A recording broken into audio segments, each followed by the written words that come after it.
pendimi nuk është vetëm për gjunaqtarët.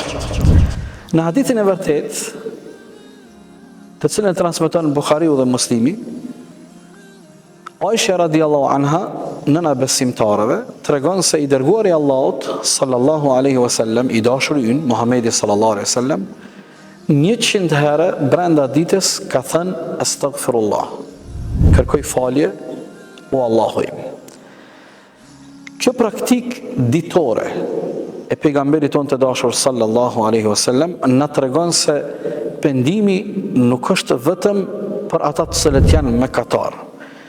Kur e lexojmë Kur'anin famlart dhe i përzgjedhim ajetet të cilat flasin dhe na thrasin për pendim, shohim se të gjithë të dërguarit e Allahut, Allahu i ka cilësu se kanë qenë të penduar tek Allahu. Pëzëm, kur flet Allahu për Davudin a.s., në mes tjerash, kur Allahu i numëron virtytet e Davudit, tregon se ai ishte i penduar tek Allahu.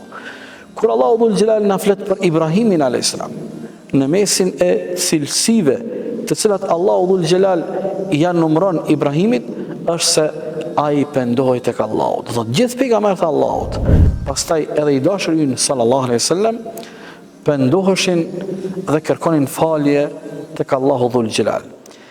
Tani mund të lind një pyetje.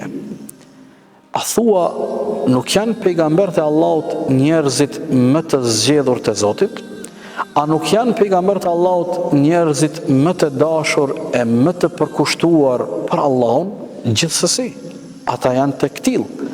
Mirë, atëherë pyetja është cila ishte nevoja atyre që ata të pendohen tek Allahu dhe të kërkojnë falje prej Allahut?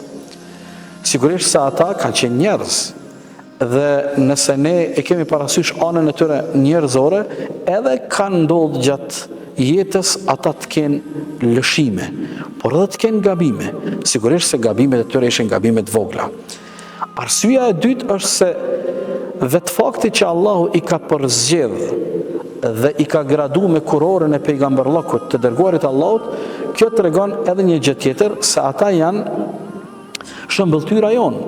Ne ata i kemi frymëzim, ne ata i kemi yrnek, dhe modeli jonë janë të dërguarit e Allahut alayhimus salam. Thënë shkurt për ta përmbyll me një fjali jo shumë të gjatë, pendimi tek Allahu dhul Gjelal është përpjekje për ta përmisu dhe për ta korrigju veten tonë dhe për t'i përmisu raportet tona me krijuesin ton. Qofshim të falur e të penduar tek Zoti ynë të gjithë.